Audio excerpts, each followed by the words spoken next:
ලංකාවට online ඉකෝනෑන් එකකවන්ටෙන් Chandana Bandara commercettutor.lk වෙත පිවිස අදම ලියාපදිංචි වන්න. ආයිබෝවන් අපි අද සාකච්ඡා කරන්න ගිණුම් කරන පරිසරය කියන කොටස. ගිය සතියේ අපි මේ පරිසරය කියන කොටස පැහැදිලි කරගත්ත කීපයක්. අද මම මේ කොටස ඉස්සල්ලාම කියන්න මොනවද අපි මේ ගිණුම් කරන පරිසරය යටතේ ඉගෙන ගන්න තියෙන්නේ කියලා. ගිණුම් කරන පරිසරය කියන එක ගත්තම ඒ ගිණුම් කරන පරිසරය යටතේ අපිට ඉගෙන ගන්න තියෙන්නේ අපි ගත්තොත් එකක් තමයි මේ පරිසරය යටතේ අපිට ඉගෙන ගන්න තියෙනවා නිර්වචනය. ගිණුම් කරන පරිසරය යටතේ අපිට ඉගෙන ගන්න තියෙන එකක් තමයි නිර්වචනය. කොහොමද පාරිසරික සාධක සමන්විත වෙන්නේ කියලා අපිට පැහැදිලි කරගන්න තියෙන නිර්වචන. අපි මේවා ගිය සතියේ මේ ටික කතා කරා. නමුත් මම ආරම්භයක් මෙතනින් ගන්නවා. ඊළඟට අපිට ඉගෙන ගන්න තියෙන්නේ විචල්යන්. ගිණුම් කරන පරිසරයට අයත් වන විචල්යන් තමයි ඊළඟට අපි ඉගෙන ගන්න තියෙන්නේ. පළමුව අපිට ඉගෙන ගන්න තියෙන්නේ නිර්වචනයන්. ඊළඟට අපිට ඉගෙන ගන්න තියෙන්නේ විචල්යන්. එහෙනම් ගිණුම් කරන පරිසරයේ නිර්වචනයන් තියෙනවා. ගිණුම් කරන පරිසරයේ විචල්යන් තියෙනවා. හරි. ඇහෙන්නේ නැහැ කියලා තියෙනවා. ඇහෙනවා හැමෝටම. ඊළඟට අපිට ඉගෙන ගන්න තියෙන්නේ නිර්වචනයන් තියෙනවා. විචල්යන් තියෙනවා. ඉන්පසුව අපිට ඉගෙන ගන්න සිදු වෙනවා මේ විචල්යන් මගින් ගිණුම්කරණයට ඇති කරන බලපෑම. ගිණුම්කරණයට ඇති කරන බලපෑම. මේ තුන තමයි අපිට ඉගෙන ගන්න තියෙන්නේ. එහෙනම් ගිණුම් කරන පරිසරයන් වල තියෙන නිර්වචන ටික ඉගෙන ගන්න තියෙනවා. ඒකේ අන්තර්ගත වන ඒ පරිසරයන් වල අන්තර්ගත වන විචල්යන් ටික ඉගෙන ගන්න තියෙනවා. ඊළඟට එක් එක් විචල්යන් මගින් ගිණුම්කරණයට බලපෑම් එන හැටි අපිට ඉගෙන ගන්න තියෙනවා. එතකොට අපිට ඔය එක අපි ප්‍රධාන නිබන්ධනය තමයි ඉන්නේ. ප්‍රධාන ටියුට් එක හැමෝගෙම ළඟ ඇති. ප්‍රධාන නිබන්ධනයේ පිටු අංක 32ට යනවා. ප්‍රධාන නිබන්ධනයේ පිටු අංක 32. ඒතර අපි ඉන්නේ ප්‍රධාන නිබන්ධනයේ පිටු අංක 32 කියන තැන. ප්‍රධාන නිබන්ධනයේ පිටු අංක 32 කියන තැන තමයි අපි ඉන්නේ. එතකොට ඒකේ පළමුව අපි ආර්ථික හා දේශපාලන පරිසරයේ නිර්වචනය ඉගෙන ගත්තා. එහෙනම් ආර්ථික හා දේශපාලන පරිසරයේ නිර්වචනය මොකක්ද කියන එක අපි ගිය සතියේ ඉගෙන ගත්තා. ඊළඟට ගිය සතියේ අපි ඉගෙන ගත්තා ඒ ආර්ථික හා දේශපාලන පරිසරයක අන්තර්ගත වන විචල්යන්. ඒකට අයිති වෙන්නේ මොනවාද කියලත් අපි පැහැදිලි කරගත්තා. අද අපි ඊළඟට සාකච්ඡා කරන්නේ ශිල්පීය හා වෘත්තීය පරිසරය. ඊළඟට අපි ඉගෙන ගන්නවා ඒ පරිසරය තුල අන්තර්ගත වන විචල්යන් මොනවාද කියලා. එතකොට අපි එහෙනම් එක එක පරිසරය ගැන අධ්‍යයනය කරන්න යමු. එක එක පරිසරය. හරි. ගිණුම් කරන ක්‍රියාවලියේදී ඒ යටතේ ශිල්පීය හා වෘත්තීය පරිසරය ගැන අපි ඉගෙන ගන්න යම්. අපි මුලින්ම දැනගන්න ඕනේ ශිල්පීය හා වෘත්තීය පරිසරය කියන්නේ මොකක්ද කියලා. ඒ කියන්නේ අපි ඉස්සල්ලාම එනම් මේ ශිල්පීය හා වෘත්තීය පරිසරයේ නිර්වචනය ඉගෙන ගන්න ඕනේ. නම් මුලින්ම අපි කරන්න ඕනේ මේකේ නිර්වචනය ඉගෙන ගන්න එක. නේ? නිර්වචනය. මොකද්ද මේ ශිල්පීය හා වෘත්තීය පරිසරය කියන්නේ? ශිල්පීය හා වෘත්තීය පරිසරය කියන එකේ අදහස් කරන්නේ ව්‍යාපාරයේ තියෙන සම්පත් තියෙනවනේ. අපි දන්නවා ව්‍යාපාරයේ සම්පත් ගත්තම ව්‍යාපාරයේ සතුව තියෙන මෝටර රථ ටික, ගොඩ නැගිලි ටික, ඉඩම් ටික, භාණ්ඩ තොගය. මේවා ව්‍යාපාරයේ සතුව තියෙන සම්පත්. මෙන්න මේ සම්පත් ප්‍රමාණාත්මකවයි මූල්‍යමය වශයෙන්. ඒ කියන්නේ අපි දැන් මෝටර රථයක් ගත්තම මෝටර රථයේ වටිනාකම රුපියල් වලින් මයින්නවා අපි. ඉඩමක් ගත්තම ඒ ඉඩමේ වටිනාකම අපි රුපියල් වලින් මයින්නවා. එතකොට ව්‍යාපාරය තුල තියෙන සම්පත් ප්‍රමාණාත්මක හා මූල්‍යමය වශයෙන් මැනීම සඳහා යොදා ගන්නා ශිල්ප ක්‍රම ඇතුළත් පරිසරයට අපි කියනවා ශිල්පීය හා වෘත්තීය පරිසරය. එතකොට ශිල්පීය හා වෘත්තීය පරිසරය තුල පැහැදිලි කෙරෙන්නේ ව්‍යාපාරයක තියෙන සම්පත් ප්‍රමාණාත්මක හා මූල්‍යමය වශයෙන් මැනීමේ ශිල්ප ක්‍රම ඇතුළත් පරිසරයට තමයි අපි කියන්නේ ශිල්පීය හා වෘත්තීය පරිසරය. එතකොට දැන් ගොඩනැගිල්ලේ වටිනාකම කීයද කියලා ඒ මනින හැටි මඟ පෙන්වන පරිසරය ශිල්පීය හා වෘත්තීය පරිසරය. ව්‍යාපාරයක අලෙවි කරන්න තියෙන භාණ්ඩ තොගයේ වටිනාකම කොපමණද කියන එක හොයාගන්න අවශ්‍ය ඒ මඟ පෙන්වීම කරන පරිසරය ශිල්පීය හා වෘත්තීය පරිසරය. එහෙනම් මතක තියාගන්න මේ ව්‍යාපාර ආයතනයක් ඒ තමන් සතුව තියෙන ඒ සම්පත්වල ඒ වටිනාකම ඇගීම සඳහා ඒ බලපෑම් ඇති කරන පරිසරය ශිල්පීය හා වෘත්තීය පරිසරය. එතකොට අපි ඒක මේ විදිහට තේරුම් ගත්තොත් මේ තමයි ව්‍යාපාරය. මේ ව්‍යාපාරයක් මං අදින්නේ. හරි මේ ව්‍යාපාරයක තියෙනවා ගොඩනැගිලි කියන ඒවා දන්නවන්නේ ගොඩනැගිලි දැකලා තියෙනව නේද? මේ ව්‍යාපාරයක් සතුව තියෙන ගොඩනැගිලි. ඒතකොට ව්‍යාපාරයක් සතුව ගොඩනැගිලි තියෙනවා. හරි ව්‍යාපාරයක් සතුව ගොඩනැගිලි තියෙනවා. මේ ගොඩනැගිලි. ඒ වගේම මේ ව්‍යාපාර සතුව මෝටර රථ තියෙනවා. ව්‍යාපාර සතුව මෝටර රථ තියෙනවා. මේ මගේ ක්‍රමයට චිත්‍ර අඳින්නේ හරි. හරි ව්‍යාපාර සතුව මෝටර රථ තියෙනවා. එතකොට මේවා ඔක්කොම ව්‍යාපාරයේ තියෙන සම්පත්. ඒ වගේම ව්‍යාපාරයට තව තියෙනවා අලෙවි කරන භාණ්ඩ තොග. අලෙවි කිරීමට පවතින භාණ්ඩ තොග. අලෙවි කරන භාණ්ඩ. මේවත් ව්‍යාපාරයේ සම්පත්. ආදායම් උපයනවනේ. මෙන්න මේ වගේ අපි වටිනාකම මනිනවා රුපියල් වලින්. සමහර විට අමුද්‍රව්‍ය තිබ්බොත් අපි ඒකක වලින් මනිනවා. මේ වගේ වටිනාකම අපි මනිනවා රුපියල් වලින්. මෙහෙම රුපියල් වලින් කීයද කියලා මනිනවා. මෝටර රථේ කීයක් වටිනවද? ගොඩනැගිල්ල කීයක් වටිනවද? අලෙවි කරන භාණ්ඩ කීයක් වටිනවද? මේ වගේ වටිනාකම අපි රුපියල් වලින් මනිනවා. එහෙම වටිනාකම රුපියල් වලින් මනින්න බලපෑම් කරන පරිසරයට තමයි අපි කියන්නේ ශිල්පීය හා වෘත්තීය පරිසරය කියලා. ඔබ දන්නවද ගොඩනැගිල්ලේ වටිනාකම මනින්න මඟ පෙන්වනවා ගිනුම් කරන ප්‍රමිති මගින්. මේ ගොඩනැගිල්ලේ වටිනාකම මනින්න මඟ පෙන්වන්නේ ගිනුම් කරන ප්‍රමිති මගින්. එතකොට ගිනුම් කරන ප්‍රමිති කියන්නේ එතකොට ශිල්පීය හා වෘත්තීය පරිසරයේ අන්තර්ගත විචල්යක්. මොකද මේ ප්‍රමිති මගින් මේ මෝටර රථ ගොඩනැගිලි වල වටිනාකම මැනීම සඳහා මඟ පෙන්වීමක් සිදු කරනවා.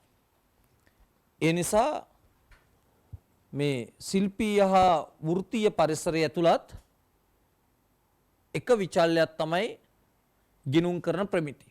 තව වට ගිනුම් කරන සංකල්ප වෘත්තීය ආයතන මේ වගේ ගොඩක් දේවල් තියෙනවා. එතකොට මේ ශිල්පීය හා වෘත්තීය පරිසරය තුල කියන්නේ මෙන්න මේ ව්‍යාපාරයේ තියෙන සම්පත් ටික මැනීම සඳහා ව්‍යාපාර සතු සම්පත් මැනීම සඳහා ඒ කියන්නේ අගය ගන්න පවතින පරිසරයට තමයි අපි කියන්නේ ශිල්පීය හා වෘත්තීය පරිසරය. එහෙනම් ඔබ දැන් අද දන්නවා ආයතනයේ පවතින සම්පත් ප්‍රමාණාත්මක හා මූල්‍යමය වශයෙන් මැනීම සඳහා ඒ මඟ පෙන්වන පරිසරයට තමයි අපි කියන්නේ ශිල්පීය හා වෘත්තීය පරිසරය. එහෙනම් මගේ පුතාලා ටික තාමත් හොඳින් මතක හිටිනවා. හරි. එහෙනම් අපි ඒකට අදාළ විචල්යන් ටිකත් මේ විදිහට තේරුම් ගත්තා. මේකේ විචල්යන් වල හම්බ වෙනවා ගිනුම් කරන ප්‍රමිත කියලා එකක්. මේ ගිනුම් කරන ප්‍රමිත කියන්නේ මේ 13 ශ්‍රේණියේ තියෙන ලොකු පාඩමක්. ගිනුම් කරන ප්‍රමිති ගොඩාක් ඉගෙන ගන්න තියෙනවා. ඒක 13 ශ්‍රේණියේ තියෙන ලොකු පාඩමක්. ඒ නිසා දැන් වැඩි කලබල වෙන්න එපා, වැඩි පහසුතාවයටපත් වෙන්න එපා. අපි බලමු ඒක 13 ශ්‍රේණියට ගියාම ප්‍රමිත ගැන ඉගෙන ගන්න. ගිනුම් කරන වෘත්තීය ආයතන මම මේ පාඩමේ උගන්වනවා. වරලත් ගණකාධිකාරී ආයතනය, සීමා ආයතනය, ACC එක මම කියලා දුන්නා. කියලා දුන්නා කියන්නේ ඒකේ පැහැදිලි කිරීම කරේ නෑ. එහෙම ආයතන පවතිනවා කියලා කිව්වා. ගිනුම් කරන ශිල්ප ක්‍රම, මේ ශිල්ප ක්‍රම කියන ඒවා ඇත්තටම මේ ප්‍රමිති හරහා තමයි බලපෑම් ඇති කරමින් එන්නේ. එතකොට ඒ ඔක්කොම එකම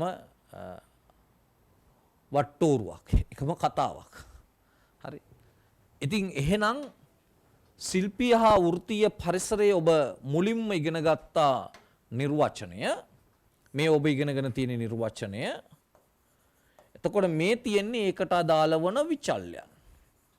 එහෙනම් නිර්වචනයන් හා විචල්‍ය කියන එක ඔබ ඉගෙන ගත්තා. හරි, දැන් එහෙනම් මේ කතාව ඉවරයි. ඔන්න දැන් අපි හැම පරිසරයකම ඉගෙන ගන්නේ නිර්වචනයයි විචල්‍යයි. නිර්වචනයයි විචල්‍යයි. මොකද ඕකෙන් ප්‍රශ්න අහනවා විභාගෙට. දැන් අපි ඊළඟ පරිසරයට යනවා නෛතික පරිසරය කියන එකට.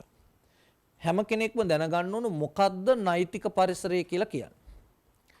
නෛතික පරිසරය කියන එකේම තේරුම තමයි නෛතික තත්වයන්. නෛතික තත්වයන් කියන්නේ මොකද්ද? නීතිමය බලපෑම. එහෙනම් නෛතික පරිසරය කියන්නේ මොකද්ද? නීතිමය බලපෑමට තමයි නෛතික පරිසරය කියලා කියන්නේ. නෛතික තත්වයන්වත් නීතිමය බලපෑම් වලට තමයි නෛතික පරිසරය කියන්නේ. මේ නීතිමය බලපෑම එන්න ඕනේ ගිනුම් කරන ක්‍රියාවලියට. හොඳයි. දැන් එතකොට ව්‍යාපාරයේ විසින් ගිනුම් කරන ක්‍රියාවලියේදී අනුගමනය කරන නෛතික තත්වයන් නෛතික පරිසරය ලෙස සැලකේ. එහෙනම් ඔබ දැන් දන්නවා අපට ව්‍යාපාරයක් කරගෙන යනකොට ඒ බලපෑම් කරන නෛතික කරුණු තමයි නෛතික පරිසරයට අයත් වෙන්නේ. ඒකට සමාගම් පනත. සමාගම් පනත නෛතික පරිසරයට තමයි අයිති වෙන්නේ. ඊළඟ එක හවුල් ආඥා පනත. ඒ හවුල් ආඥා පනත අයිති වෙන්නේත් නෛතික පරිසරය සඳහා. දේශීය ආදායම් පනත. දේශීය ආදායම් පනත අයිති වෙන්නේත් නෛතික පරිසරය සඳහා. ගිනුම් කරන හා විගණන ප්‍රමිති පනත. ගිනුම් කරන හා විගණන ප්‍රමිති පනත අයිති වෙන්නේත් නෛතික පරිසරයට. නඩු තීන්දුව. එතකොට මේ නඩු තීන්දුව අයිති වෙන්නේත් නෛතික පරිසරයට. එතකොට නෛතික දේවල් තමයි මේ නෛතික පරිසරයට. එතකොට පනත කිව්වම නඩු තීන්දුව කිව්වම මේ ඔක්කොම නෛතික පරිසරයට අයත් විචල්යන්. එතකොට මේ වගේ මේ සමාගම් පනතින් ව්‍යාපාරයට බලපෑමක් ඇති කරනවාමයි. දැන් අපි ගත්තොත් Bright B Private Limited ගත්තම ඒ සමාගම් පනතක් යටතේ රෙජිස්ටර් වෙච්ච ඒ සමාගමේ ක්‍රියාකාරීත්වයට සමාගමේ බලපෑමක් ඇති කරනවා. ඒ කියන්නේ සමාගමේ ක්‍රියාකාරීත්වයට සමාගම් පනත මගින් බලපෑමක් ඇති කරනවා. අපි ගත්තොත් එහෙම හවුල් ආඥා පනත අනුව ආරම්භ කරන හවුල් ව්‍යාපාරයකට බලපෑමක් ඇති වෙනවා. එතකොට මේ දේශීය ආදායම් පනත යටතේ ව්‍යාපාරවලට ආදායම් බදු ගෙවීම සම්බන්ධයෙන් බලපෑම් ඇති කරනවා.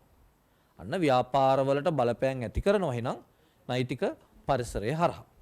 එහෙනම් ඔබ ඒක හොඳින් දන්නවා. දැන් අපි ප්‍රශ්න කීපයකට උත්තර ලියන්න තමයි සූදානම් වෙන්නේ. ඊට කලින් අපි මෙන්න මේ ශිල්පීය වෘත්තීය පරිසරයත් නෛතික පරිසරයත් කියන එක අපි පැහැදිලි කරගත්තා. දැන් අපිට ඒක හොඳට තේරෙනවා. හරි. දැන් මම පොඩි ප්‍රශ්න කීපයකට ඔයාව එක් කරගෙන යනවා. හැමෝම ගන්න මෙන්න මේ නිබන්ධනේ නිසදැස් නිබන්ධනේ. හරි, දෙන්න දෙවෙනි ප්‍රශ්නෙට. මේකේ දෙවෙනි ප්‍රශ්නෙට එන්න. මේකේ දෙවෙනි ප්‍රශ්نين අහන්නේ බලන්න මේ ප්‍රශ්نين අහනවා ගිනුම් කරන ප්‍රමිතියක් හඳුන්වා දීම කුමන පරිසරයේ බලපෑමක්ද? ගිනුම් කන ප්‍රමිති අලුත් දේවල් හඳුන්වා දුන්නම ඒ බලපෑමට ලක් වෙන්නේ මොන පරිසරයේද? නැත්නම් මොන පරිසරයේ විචල්යක්ද ඒක? අපි හොයන්න බලන්නේ මොන පරිසරයට අයිති එකක්ද කියලා. හරි. නිවැරදි පිළිතුර 4 ශිල්පීය හා වෘත්තීය පරිසරය. ශිල්පීය හා වෘත්තීය පරිසරය. හරි. ඊළඟට ප්‍රශ්න අංක 3 අපි දැන් ඊළඟ ප්‍රශ්නෙට යන්න හදන්නේ.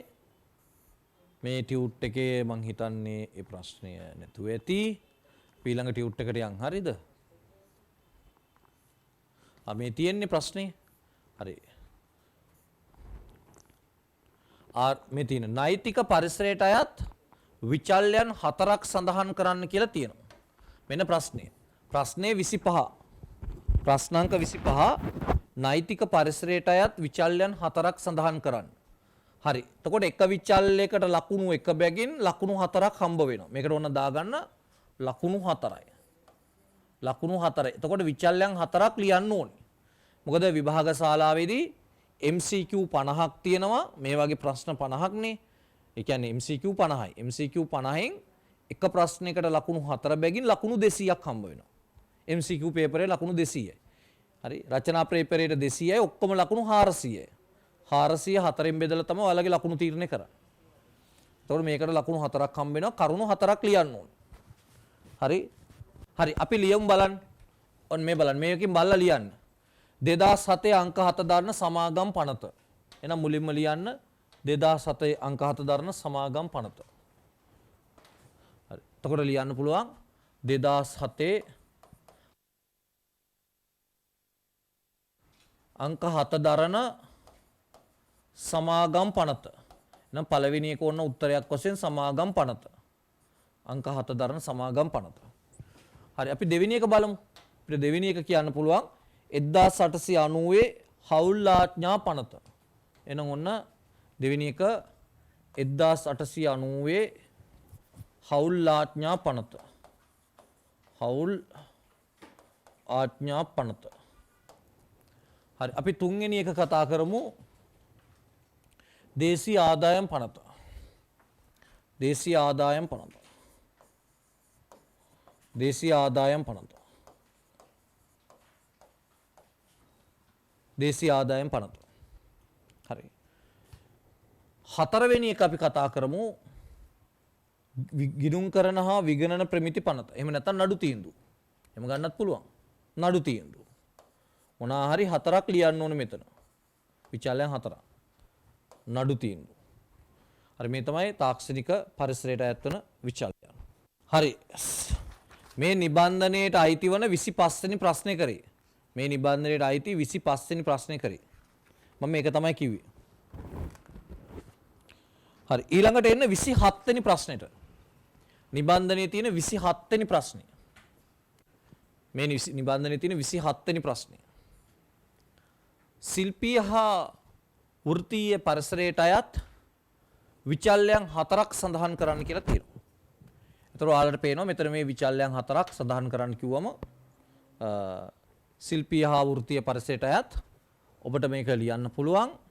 හැබැයි ඒ වගේම ඔබ මතක තියාගන්න මෙහා පැත්තේ කොලේ පෙරළුවොත් ලස්සනට මේ ආර්ථිකා දේශපාලන පරිසරය මෙන්න තියෙනවා ශිල්පීය හා වෘත්තීය පරිසරයට අයත් විචල්යන් 4ක්. හරි. අපි මේ 27 වෙනි ප්‍රශ්නේ පස්සේ කරමු. හරි. ඒක එහෙම්ම තියාගන්නකො. අපි දැන් මේන් ටියුට් එකට එන්නකො. මේන් ටියුට් එකට එන්නකො. ඒක එහෙම්ම තියමු. අපිට ඉස්සරහට තියෙනවා කියලා අපි තේරුම් ගත්තා. අපි එහෙම්ම තියලා එමු. හරි. ගොඩක් ලස්සන දේවල් ඉස්සරහට හම්බ වෙනවා. යන් ඉස්සරහට. හරි. සමාජ හා සංස්කෘතික පරිසරය කියන තැනට අපි දැන් ඊළඟට එන්නේ. මොකද්ද මේ සමාජ හා සංස්කෘතික පරිසරය කියන්නේ? ඒ කියන්නේ ඒකේ නිර්වචනය ගැන කතා කරන්න ඉන්නේ. හොඳට අහගන්න සමාජ හා සංස්කෘතික පරිසරය කියලා කියන්නේ අපි සමාජයකනේ ජීවත් වෙන සමාජයක් කියන ලංකාව තුල අපි ජීවත් වෙන මිනිස්සු. අපි මැරිලා ගියාම තෙන්න නිවන් දකින්නවා ස්වර්ගයට යනවා දිව්‍ය ලෝකයට යනවා අපායට යනවා ඒ කතාව මැරිලා ගියාමනේ. මැරුණාමනේ. හැබැයි අපි ජීවත් වෙනකොට අපි එකතු වෙලා ජීවත් වෙන සමාජයක්. එතකොට අපි මේ සමාජය තුල ජීවත් වෙද්දී අපේ තියෙනවා ආකල්ප. දැන් බලන්න එක පුද්ගලයෙකුගේ ආකල්ප වලට වඩා තවත් පුද්ගලයෙකුගේ ආකල්ප වෙනස්. නිකන් හිතන්න මිනිස්සු 10 දෙනෙක් එක්ක කතා කරද්දී ඒ මිනිස්සු හිතන පතන විදිය තරමක් එකින් එකට වෙනස්. ආකල්පමේ වෙනසක් තියෙනවා. අනිත් එක තමයි සිතුම් පැතුම්. සිතුම් පැතුම් කියලා කියන්නේ හිතන විදිය සහ බලාපොරොත්තු වෙන දේවල්. සමහර කට්ටියන්ගේ පැතුම් විශාලයි. හැබැයි සිතුම් පල්ලෙහා. හිතන්නේ පොඩිවට නමුත් බලාපොරොත්තු ගොඩයි. සිතුම් පැතුම්. සමහර කට්ටියන්ගේ තේනද? සිතුම් පැතුම් වෙනස්. දැන් එක්කෙනෙකුගෙන් A කියන පුද්ගලයාගේ සිතුම් පැතුම් සහ B කියන පුද්ගලයාගේ සිතුම් පැතුම් වෙනස්. දැන් ගෑනු ළමෙක් හිතන පතන විදිහයි පිරිමි ළමෙක් හිතන පතන විදිහයි වෙනස්නේ. එතකොට පිරිමි ළමයෙකුට දැන් ඔය වයසේ ඉන්න පිරිමි ළමයෙක්ගේ සිතුම් පැතුම් වල රටාවයි ගෑනු ළමයෙකුගේ සිතුම් පැතුම් රටාවයි වෙනස්. දැන් අපි ගත්තොත් වැඩි හිටියෙක් බවට පත් වුණා කියලා හිතන්න. කවදාද දවසක මේ ඉන්න අපේ ක්ලාස් එකේ ගෑනු ළමයි තේන ටිකක් දැන් චූටි බබාලානේ. දැන් ලොකු බබාලා වෙලා කවදා හරි දවසක ලොකු රැකියාවක් කරලා ලොකු තැනක වැඩ කරනකොට ඔයාලගේ තියෙන සිතුම් පැතුම් අර චූටි කාලේ තිබ්බෙව නෙවෙයි. දැන් අකුණක් ගහනකොට ඇඳ උඩට දුවන ඔයාලා එදාට තේන්නද? අකුණු ගැහුවම ඒ පාර දිගේ ඇවිදගෙන යන තරම් ඔයාලා ශක්තිමත් වෙනවා. එතකොට ඔයාලගේ ආකල්ප සිතුම් පැතුම් වෙනස්. තේන්න. එතකොට ඔබ අද පැය 8ක් 10ක් නිදා ගන්න ආස කරන ඔබ තව කාලයක් ඇද්දි පැය 2ක් විතරයි නිදා ගන්න කැමති. අනිත් හැම වෙලාවෙම හැරිලා ඉන්න කැමති වෙනවා. ඒ කාලෙන් කාලයට ඔබගේ ආකල්ප සිතුම් පැතුම් වෙනස් වෙනවා. කොහොම හරි මේ සමාජයක ජීවත් වෙන මිනිස්සුන්ගේ මේ ආකල්ප සිතුම් පැතුම් සිරිත් විරිත් එක ගොඩකට ගත්තම ඒකට තමයි අපි කියන්නේ සමාජ සංස්කෘතික පරිසරය. සමාජ හා සංස්කෘතික පරිසරය. එතකොට සංස්කෘතික කියලා කියන්නේ තමන් කාලයක් තිස්සේ කරගෙන ඉන දේවල්නේ. තේරෙනවද? දැන් සංස්කෘතික දේවල් ගොඩක් තියෙනවානේ. අපි බලන්න අපේ රටේ තියෙන සංස්කෘතික අංග. ඒවා මිනිස්සු කාලයක් තිස්සේ කරගෙන ඉන දේවල්. එතකොට සමාජ හා සංස්කෘතික පරිසරය තුල තියෙන්නේ මොනවද? මිනිසුන්ගේ ආකල්ප, සිතුම් පැතුම්, සිරිත් විරිත් මේ වගේ රටාවක්. එහෙනම් මේවට තමයි අපි කියන්නේ සමාජයේ සිටින මිනිසුන්ගේ සිතුම් පැතුම් ආකල්ප සහිත වටපිටාව. ඒකට අපි කියනවා සමාජ හා සංස්කෘතික පරිසරය. බලන්න ඒකට අයිති වන විචල්යන්. තේන්න. ආකල්ප, සිරිත් විරිත්, පුරුදු, විශ්වාස, ජන සංඛ්‍යා, ජන සංක්‍රමණ, පුද්ගල ජීවන. මොකද මේ ජන සංක්‍රමණ කියන්නේ? ඔන්න ජන සංක්‍රමණ කියන්නේ අපි ශ්‍රී ලංකාවේ ඉන්න මිනිස්සෙක් ලංකාවේ පාවෙලා බෝට්ටුවක නැගලා ඕස්ට්‍රේලියාවට යනවා. ඒකටද ජන සංක්‍රමණය කියන්නේ. ඒකත් ජන සංක්‍රමණයක් තමයි. හැබැයි ඒවා අපි කතා කරන්නේ අපි කියන්නේ මේ නිත්‍යානුකූලව අපේ රටින් ඕස්ට්‍රේලියාවට පදිංචියට යනවා නම් එතන තියෙන ජන සංක්‍රමණය. ඕස්ට්‍රේලියාවේ ඉන්න මිනිස්සෙක් එහි ඉන්න බෑ කියලා එහෙ වියදම් වැඩි කොච්චර හම්බ කරත් ඉතුරු කරන්න බෑ. ලංකාව හොඳයි කියලා ලංකාවට ආපුම ඒකත් ජන සංක්‍රමණය. ඔයාලා දන්නවද අපි ලංකාව කියන්නේ දින 365ම වැඩ කරන්න පුළුවන් රටක් නේ. කිසිම ස්වභාවික බාධාවක් නැහැනේ. ලෝකේ අනිත් රටවල් වල මේක වෙනස්. එයාලට කාර්තු හතරක් ඒ කියන්නේ එක කාලයක සීතයි, එක කාලයක රස්නේ, ඔය වගේ කාල හතරකට බෙදෙනවා අවුරුදු. එයාලට හරි අමාරුයි මේ වැඩේ කරන්න. නමුත් අපිට දින 365 වැඩ කරන්න පුළුවන්. එහෙනම් ඔයාට තේරුම් ගන්න තියෙන්නේ අපිට ලංකාව තුල ලොකු ගමනක් යන්න පුළුවන්. ඒකට ඕනේ අපේ අනන්‍යතාවයෙන් යුතුව අපේ දේවල් අපි හදාගෙන ඉදිරියට යන එක.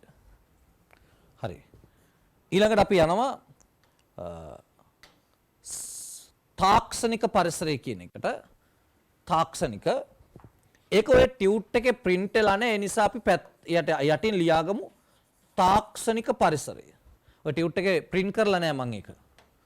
හරි. එතකොට ඒ print කරලා නැහැ කියලා කියන්නේ එහෙනම් ලියා ගන්න ඕන එක. එතන පල්ලෙහෙන් ලියා ගන්න ඉඩ තියෙනවනේ. මේ මටත් පේනවනේ ඉඩ තියෙනවා. ඔයාටත් පේන්න ඕන. තාක්ෂණික පරිසරය. හරි. දැන් මම තාක්ෂණික පරිසරයේ නිර්වචනය දෙන්න හදන්නේ.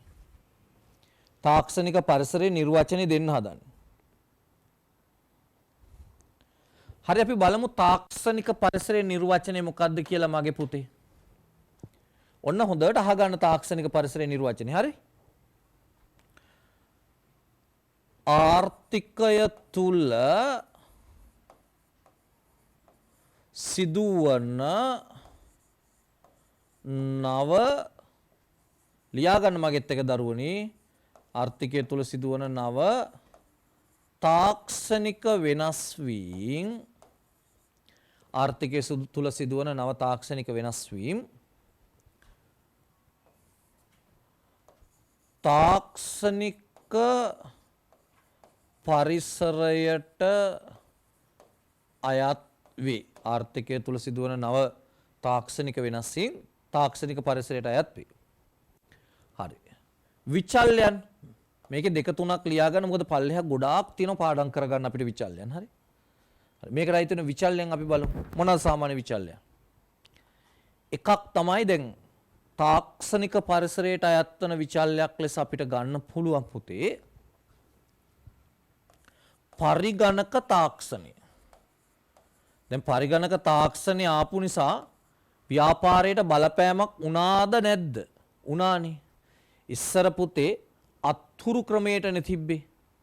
දැන් අපි බලන්න අද වෙනකොට පරිගණක ක්‍රමය ඇවිල්ලා විශාල පෙරලියක් ඇවිල්ලා. දැන් බලන්න මෙතනම ඉස්සර මෙහෙම උගන්වන්න බෑනේ ගුරුවරයෙකුට. ඉස්සර ගුරුවරයෙකුට මේ කිසි දෙයක් උගන්වන්න බෑ පොතක ලියවලා. හරිම පරණ ක්‍රමයනේ ඒක. පොතක ලියවලා ඊළඟට ඒක පාඩම් කරවලා ඔහොමම හරි සම්ප්‍රදායික ක්‍රමයන් තිබි. දැන් අපි අද බලන්න අපේ ඒ ටි කරාත් ඒ ලෙවල් කරාත් අපි මේ වගේ ක්‍රමවේදයකට යන්නේ. නිබන්ධනේ ඔයාලට පේන්න තියෙනවා. නිබන්ධනය අපි ලියනවා. අපි ලියනකොට ඔයත් ඒ නිබන්ධනේ බලාගෙන ඔයා ළඟ තියෙන එකේ ලියා ගන්නවා. අපි ඒත රූප සටහන් ඔස්සේ පැහැදිලි කරනවා, වීඩියෝ ඔස්සේ පැහැදිලි කරනවා. තේන එතකොට අපි අර එදා තිබ්බ ක්‍රමවේදයට වඩා අලුත් ක්‍රමවේදයකට ඇවිල්ලා තියෙනවා. මේකට අපි කියන තාක්ෂණික වෙනස් වීමක්. ඒක යටතේ පරිගණක තාක්ෂණය වෙන්න පුළුවන්. sannivedana තාක්ෂණය වෙන්න පුළුවන්. මෙන්න මේවා තමයි තාක්ෂණික පරිසරයට අයිති වෙන්නේ. දැන් ඉස්සර පරණ කාලේ කොහොමද මේ sannivedana තාක්ෂණය තිබ්බේ? ඔය පරණ කාලේ sannivedana තාක්ෂණ ඔය පරණ ෆිල්ම් වල පවා තියෙනවා. මොකද එක්ක පරවියාගේ කකුලේ රජ කාලේ එහෙම තියෙනේවනේ.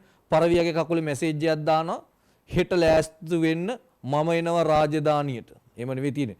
හෙට ලෑස්ති වෙන්න මම එනවා රාජධානිය ආක්‍රමණයට. ඉතින් පරවියා ගිහිල්ලා කොයි තැනට වහපු ගමන් එන්න එතන කකුලේ තියෙනවා මැසේජ් එක බැඳලා. ඉතින් ඔන්න කියවලා බලනවා. එතකොට මැසේජ් එකක් තියෙනවා කලින් කියන්නේ වෙන රාජ්‍යයකින් මේ රාජ්‍යයට ආක්‍රමණයට එනවා කියලා. ඔන්න මේ කට්ටිය සූදානම් වෙනවා. අන්න ඒ අතීතයේ තිබ්බ තාක්ෂණය. හැබැයි බැරි වෙලාවත් පරවියට පරවියෙක් තෙන පරවියක් සෙට් වුණොත් එහෙම මැදදී මැසේජ් එක අවුට්. තෙන්න. ඒවා හරි දුර්වල sannivedanaනේ. ඉස්සර තව තිබ්බ sannivedana තමයි රජ කාලේදර ඊතලේ සීමාවේ ඉඳලා තෙන් දුන්නින් විදිනවා මැසේජ් එක දාලා එතකොට එහා පැත්තට යනවා. අතීතයේ තිබ්බ sannivedanayන් හරි. එතකොට මේ මැසේජ් එකේ තියෙනවා ඒ අපි මොන වගේ දෙයක්ද කරන්න බලාපොරොත්තු වෙන්නේ. තේනෝ ඊළඟට කාලයක් යනකොට ලියුම් හරහා ගනුදෙනු කරපු sannivedanaye තිබ්බා.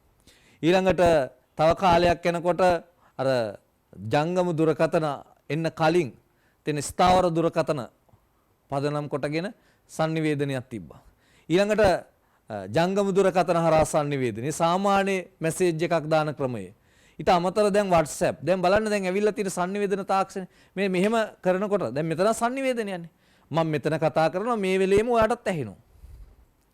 දැන් මෙතන කරන ක්‍රියාකාරකම් ඔක්කොම ඔයාට පේනවා. මේ බලන්න මේ sannivedanaya. එතකොට මේ sannivedana තාක්ෂණය කියන්නේ ව්‍යාපාරවල විශාල බලපෑමක් ඇති කරා. ඔය ඉස්සර තිබ්බ sannivedana ක්‍රමයන් වලින් අද එකක් දෙයක්වත් කරන්න බෑ. අද අලුත් sannivedana ක්‍රමයන් ආපු නිසා තමයි මෙපමණ වේගෙන් දියුණු වෙන්නේ.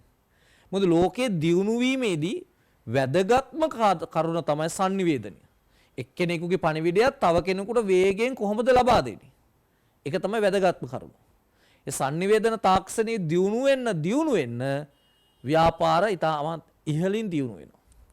ඉතින් අපි රටේට උනත් ඇත්තටම අද ඔය කියන්නේ sannivedana තාක්ෂණي මදි කියලා මිනිස්සු කියන්නේ. sannivedana තාක්ෂණය ගත්තම සිග්නල් නැහැ කියලා කියන. දැන් ඔය ළමයි ගත්තම මම උගන්වනකොට කියන අනේ සර්ගේ වීඩියෝ එක එනවා ඕෆ් වෙනවා වීඩියෝ එක එනවා ඕෆ් වෙනවා. ඇයි? පව්වේ. ඒ තවම sannivedana තාක්ෂණයේ මේ සමහර පැතිවලට ඇවිල්ලා නැහැ. අපි කොච්චර ගිහුවත් මේ ලංකාවේ මේ හොඳට අන්තර්ජාල පහසුකම් තියෙනවා කියලා සමහර කොළඹ නගරයේම සමහර පැතිවලට නැහැ. ගිණුම්කරණයේ බලපාන පරිසරයන් යටතේ ආර්ථික හා දේශපාලන පරිසරයේ මෙන්න අඩංගු විචල්යන්. ඊළඟ නෛතික පරිසරය ගත්තම මේ නෛතික පරිසරයට අයත් වන විචල්යන් තියෙනවා. නෛතික පරිසරය ගත්තම නෛතික පරිසරයට අයත් විචල්යන් තියෙනවා. මේ ඔක්කොම ඒකට අයත් වන විචල්යන්.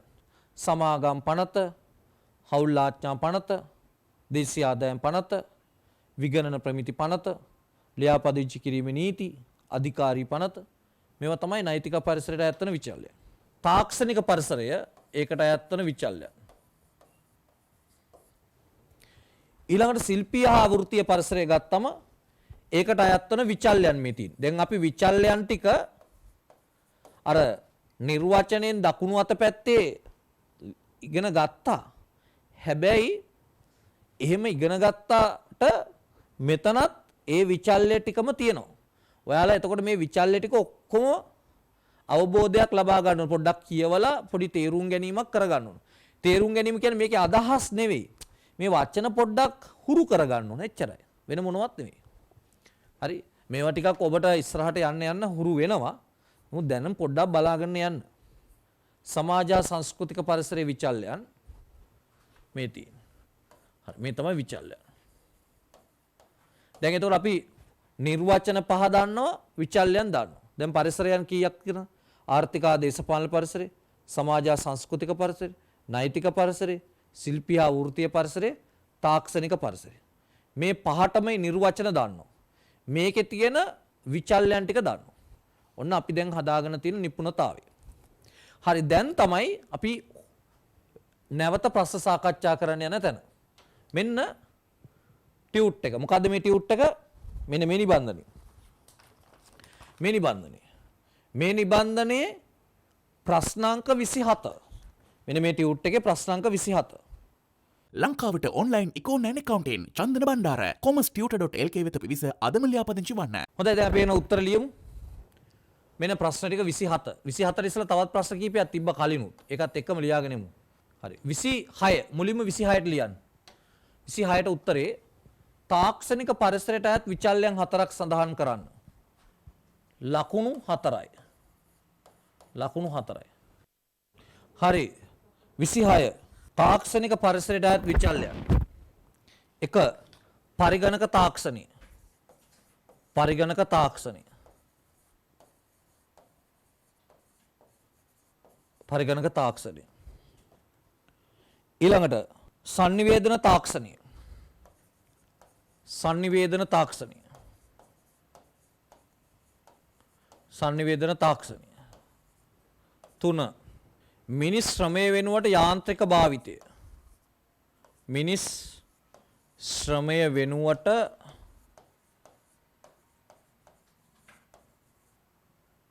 යාන්ත්‍රික භාවිතය. ඒ කියන්නේ දැන් හුරු ක්‍රමයට කරපු ඔක්කොම යන්ත්‍ර වලින්. දැන් හොඳම නිදසුන ගත්තම ඉස්සර කුෂිකාර්මික ශාස්ත්‍රයේ ඔය වී කියන කුෂිකාර්මික භාණ්ඩය ගත්තම ඒවා අස්වැන්න නෙලීම කරද්දී මිනිස් ශ්‍රමය තමයි බහුලව භාවිතා කරේ. හැබැයි අද වෙනකොට ඒ අස්වැනු නෙලීමේ කටයුත්ත මැෂින් වලින් කරන්නේ. හරි. ඒ තරම් සංවර්ධනය වෙලා. ඊළඟට නව තාක්ෂණය සොයා ගැනීම.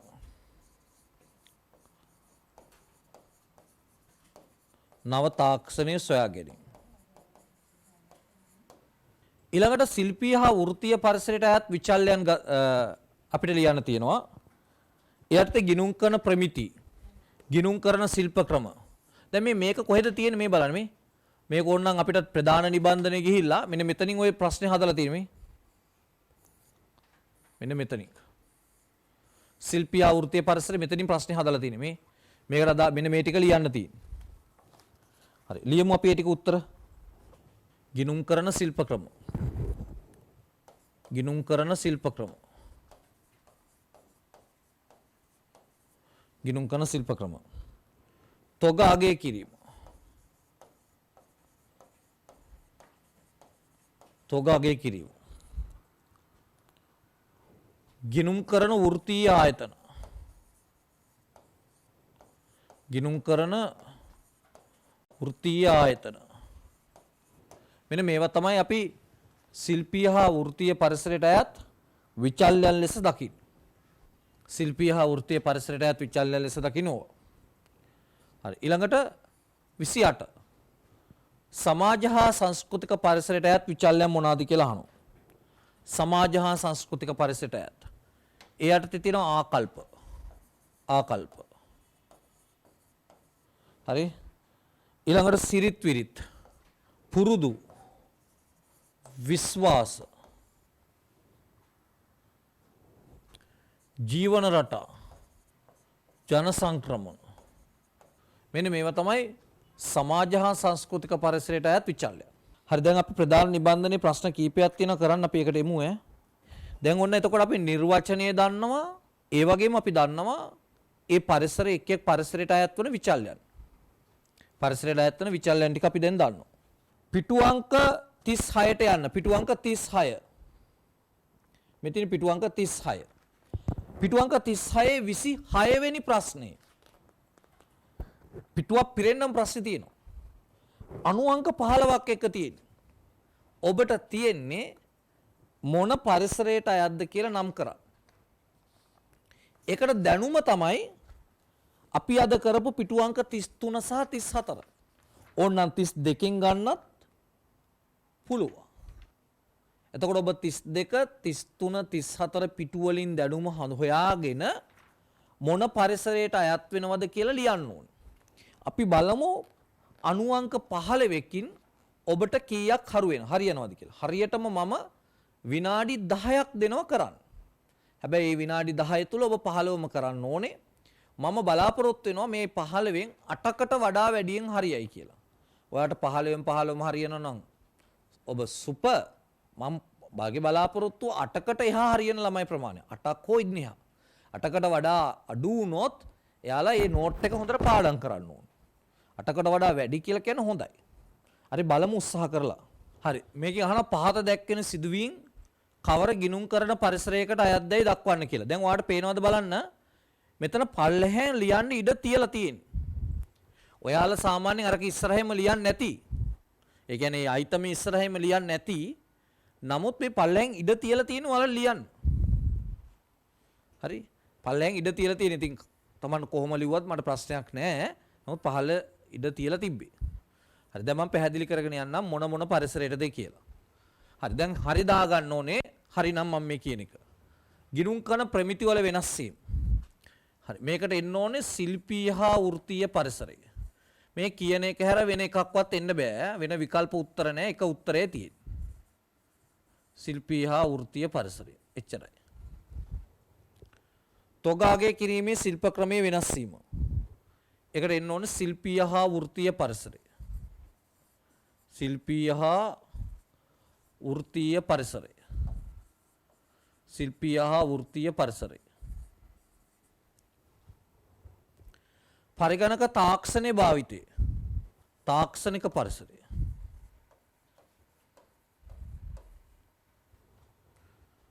රජය විසින් අය කරන බදු අනුපාතය පහළ දැමීම. මේ බදු අනුපාතයනේ.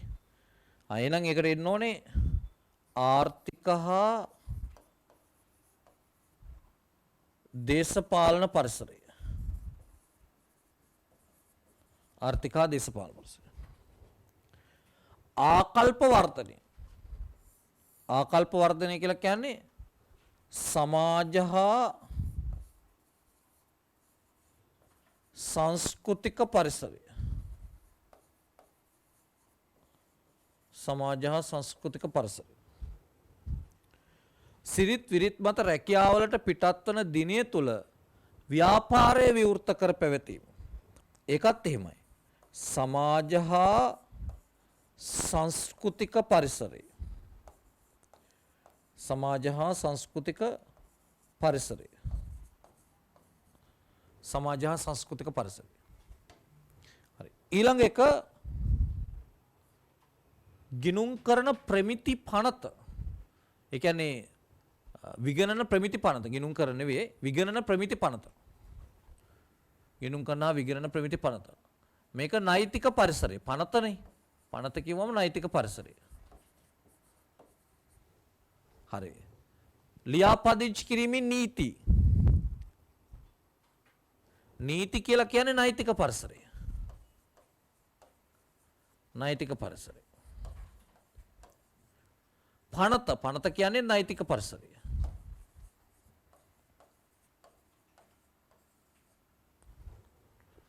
ආදායම් බදු පනත කිව්වම ඒකට අයිති වෙන්නේ නෛතික පරිසරය.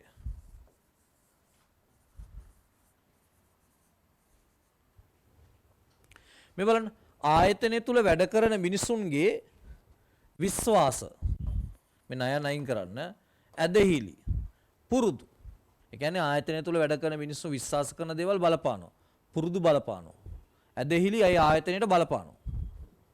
හරි ඒවා අපි දකිනවා සමාජ හා සංස්කෘතික පරිසරය.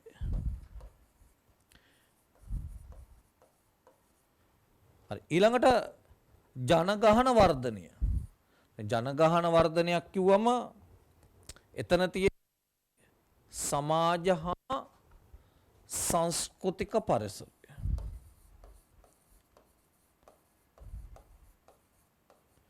සමාජ සංස්කෘතික පරිසරය. ජනගහන වර්ධනයේ මන්දගාමි වීම. ඒත් ඒකම නෙවෙන්නේ. සමාජ හා සංස්කෘතික පරිසරය. සමාජ හා සංස්කෘතික පරිසරය. සමාජ හා සංස්කෘතික පරිසරය. දේශපාලන පක්ෂවල ප්‍රතිපත්තිමය නවතීරණ කලින් කලට වෙනස් වීම. ඒ කියන්නේ දැන් දේශපාලන පක්ෂ ප්‍රතිපත්ති ගත්තම ඒවවල තීරණ වෙනස් වෙනවා. ඒ තීරණ වෙනස් වෙනවා කියන්නේ දේශපාලන තීරණ කියන්නේ ආර්ථික හා දේශපාලන පරිසරය. ආර්ථික හා දේශපාලන පරිසරය. හරි. රට තුල ඉහළ උද්දමනයක් ඇතිවීම. ආර්ථික හා දේශපාලන පරිසරය. ආර්ථික හා දේශපාලන පරිසරය. ආර්ථික හා දේශපාලන පරිසරය. මං ගන්නවාලට පොඩි තෑග්ගක් දෙනවා. ඔබට ඔබගේ ජීවිතය යහපත් කර ගැනීම සඳහා තව ප්‍රශ්නයක් ප්‍රදානය කරනවා. මොකද්ද? ගිනුම් කරන්නට බලපාන පාරිසරික සාධක 4ක් නම් කරන්න. ඒකට ලකුණු 4යි. ලකුණු 4යි. ලකුණු 4යි. සෙල්ලම්දනේ. කියන්න මොනවාද 4? ආර්ථික දේශපාලන පරිසරය, නෛතික පරිසරය, ශිල්පීය වෘත්තීය පරිසරය, තාක්ෂණික පරිසරය මොනවා හරි අර පරිසර පද්ධති පහෙන් එකක් 4ක් ලියන්න මෙතන. ඒක මම ආයේ මෙතන ලියලියා ඉන්න වෙලාව අවශ්‍ය නැහැ නැති කරන්න. මොකද දැන් ඊළඟ එක 28 වෙනි ප්‍රශ්නේ. ආයතනයක පහත සඳහන් ගනුදෙනු බාහිර පරිසර සාධක වලට බලපෑමක් සිදුවිය එක් ගනුදෙනුව ඇතිවීමට බලපාන වඩාත් බාහිර පාරිසරික සාධක සඳහන් කරන්න. දැන් අපි කියන්න ඕනේ මේ ගනුදෙනුවක් දෙනවා. ගනුදෙනුවක් කියන්නේ මොකක් හරි බලපෑමක් තියෙන සිද්ධියක්. ඒකෙදි අපි කියන්න ඕනේ මේක මොන පරිසරයටද අයිති වෙන්නේ කියලා. අපි කියවලා කොහෙන් හරි තැනක් හොයා ගන්න ඕනේ. අපි පළවෙනි එක කියමු. ඩීසල් භාවිතය නිසා පරිසරයට සිදුවන අහිතකර බලපෑම හේතුවෙන් රජය විසින් පනවන ලබද කියලා තියෙන ලද බද්දක් වෙනුවෙන් ප්‍රතිපාදන කිරීම. මෙන්න බද්දක්. ඒතර බදු පැනවීම කියන්නේ ආර්ථික හා දේශපාලන පරිසරය. එහෙනම් මේකට එන්නේ ආර්ථික හා දේශපාලන පරිසරය. ආර්ථික හා දේශපාලන පරිසරය. මොකද බදු පැනවීම කියන එකට එන්නේ ඒක. ආර්ථික හා දේශපාලන පරිසරය. ඊළඟට ලෝක ආර්ථික අර්බුදය නිසා ව්‍යාපාර කටයුතු සීමා කිරීමේ හේතුවෙන් මේ බලන්න සේවකයන්ට වන්දි ගෙවනවා. දැන් වන්දි ගෙවන්නේ නඩුවක් ගියාමනේ. දැන් නඩු ගිහිලා සේවකයෝ නඩු දානවා. එතකොට ආයතන විසින් වන්දියක් ගෙවනවා. මොකද ඒ සේවකයෝ අවුරුදු ගාණක් තිස්සේ වැඩ කරපු සේවකයෝ එයාලා ඉවත් කරනකොට යම් කිසි වැටුපක් ගෙවලා ඉවත් කරන වන්දියක්. ඒතර ඒක අයිති වෙන්නේ මොකක්ද? මොකටද අයිති? ඒක නෛතික තත්වයක් මේක. දැන් ඒක අයිති වෙන්නේ මොකටද? මේ සේවක වන්දි ගෙවනවා කියලා කියන්නේ මේ නඩුවක් අදාළව තමයි ඉතින් වන්දියක් ගෙවන්න වෙන්නේ. ඒතර මේක අයිති වෙන්නේ මොන පරිසරයටද? නෛතික පරිසරයට අයිති වෙන්නේ. පරිසරයේ නොයෙකුත් පරිසරයේ සිදුවන නොයෙකුත් වෙනස්කම් ගිනුම් කරන්නට බලපෑම් කරයි. මෙසේ බලපෑමක් කළ හැකි පාරිසරික සාධක පහක් සඳහන් කරන්න. ආගෙද ගිනුම් කරන පරිසරයන් ටික ලියන්න තියෙන මේ ගිනුම් කරන පරිසරයන් ටික. ආර්ථික හා දේශපාලන පරිසරය. හරි ඕනනම් මේකේ එක විචල්යක් හිමීට ලියාගෙන යන්න. පරිසරය වරහන් ඇතුලේ ලියා ගන්න බදු ප්‍රතිපත්තිය. ඒ කියන්නේ ඒකේ විචල්යකුත් ලියාගෙන යනවා. මොකද මෙතන කියනවනේ මේ බලපෑම් කරයි කියලා. ඉතින් බලපෑම් කරන පරිසරයේ තියෙන විචල්්‍ය වලින්නේ. ඒතර විචල්්‍යයත් පොඩ්ඩක් වරහන් ඇතුලේ ලියාගෙන යන එකක්. ඕනම එකක් ලියාගෙන යන එක විචල්්‍යයක්. දෙවෙනි එක නෛතික පරිසරය. එහෙම ලියලා එක විචල්්‍යයක් වරහන් ඇතුලේ ලියන්න. මොකද පරිසරයේ තියෙන විචල්්‍යයන් බලපෑම් කරන්නේ. ඒතර එක විචල්්‍යයක් ලියනවා. නෛතික පරිසරය කියලා ලියලා 2007 අංක 7 දරන සමාගම් පනත තාක්ෂණික පරිසරය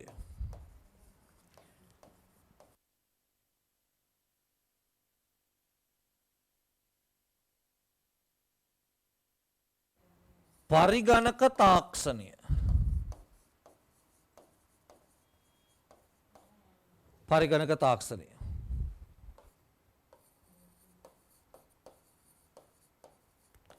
ශිල්පීය හා වෘත්තීය පරිසරය පරිගණක තාක්ෂණය කියන්නේ හරි දැම්මා රයිට් අපි ගමු ගිණුම් කරන ප්‍රමිති එක විචල්යක් මෙතන කියන්න ගිණුම් කරන ප්‍රමිති එක විචල්යක් කියන්න ඊළඟට සමාජ හා සංස්කෘතික පරිසරය ඒ යටතේ ලියා ගන්න වරහන් ඇතුලේ ආකල්ප ලංකාවේ වෙනස් වෙන්න ඕනේ මිනිස්සුන්ගේ ආකල්ප. දැන් බලන්න මිනිස්සු භාණ්ඩයක් දැන් ගොඩක් අපි ගත්තොත් පිටරට කම්පැනිස් ගත්තම මිනිස්සු තමන්ගේ ප්‍රොඩක්ට් එක හදලා පුළුවන් තරම් ලොකු ප්‍රමාණයක් සමාජයේ මිනිස්සුන්ට තමන්ට පුළුවන් මට්ටමින් ඒ කියන්නේ සමාජයට නොමිලේ දෙනවා. එයාලා අනිවාර්යයෙන්ම මේ ත්‍යාගශීලී බව කියන එක පවත්වාගෙන යනවා ලෝකේ රටවල් ගොඩක්. එහෙම තමයි මේ ව්‍යාපාරවල පැවැත්ම කීර්තිනාමය ඒ සමාජ අලෙවිකරණය. එහෙම නැත්නම් තමන් බිස්නස් එකක් කරලා ආදායමක් වෙනවා වගේම යම්කිසි ප්‍රමාණයක් සමාජයට දෙනවා. ඇත්තටම ඒ ආකල්ප අපේ රටෙත් හැදෙන්න ඕන. අපේ රටේ දියුණු වෙන්න නම් අපේ රටේ මිනිස්සුන් උදව් කරන්න ඕන. කෙනෙක් තව කෙනෙකුට උදව්වක් කළොත් විතරයි අර පල්ලෙහා ඉන්න කෙනෙකුට දියුණු වෙන්න පුළුවන්. එකිනෙකාට කරන උදව් කිරීම තුලින් තමයි රටක් දියුණු වෙන්නේ.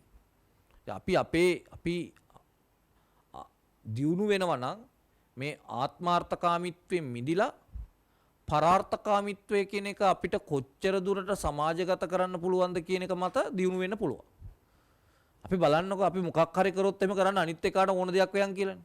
එහෙම නෙවෙයි. අපි වැඩක් කරනකොට කරන්න ඕනේ ඒ වැඩ තුලින් අපිටත් යහපතක් වගේම අනිත් කෙනාටත් යහපතක් වෙන්න ඕනේ කියන එක. අපි හැමදාම අන්න එහෙම යන්න ඕනේ. එහෙම ආකල්ප සංවර්ධනයක අපේ රටේ මදි. මම දක්කපු ලොකුම දුර ආර්ථික විද්‍යාව උගන්වන දැන් මේ විතර ගිණුම් කරන විෂය උගන්වන ගුරුවරයෙක් වශයෙන් උත් ආර්ථික විද්‍යාව විෂය උගන්වන ගිණුම් මේ ගුරුවරයෙක් වශයෙන් උත් මේ රට සංවර්ධනය සඳහා කළ යුතු එකම දේ තමයි ලොකුම දේ පාසල් මට්ටමින්ම පවා දරුවන්ගේ තියෙන ආකල්පමය වෙනස හදන්න ඕනේ. ඒ වෙනස හදපුම තමයි සමාජය තුළ හොඳ ක්‍රියාකාරීත්වයක් ගේන්නේ. අද දවසට අදාළ වැඩ ටික අපි අවසන් කරා. හරි. එහෙනම් ලස්සනට වැඩ ටික අද කෙරුණා. ගොඩක් හොඳින් අපි අද වැඩ ටික කරා. අපි අලුත් දවසක ආපහු නැවත හම්බ වෙමු. එහෙනම් සිළු දිනාටම බුදු සරණයි දේවි පීඨයි. අයිබෝවන්. ලංකාවට ඔන්ලයින් ඉකෝනෑන් එකවුන්ටෙන් චන්දන බණ්ඩාර කොමස්ටියුටර්.lk වෙත පිවිස අදම ලියාපදිංචි වන්න.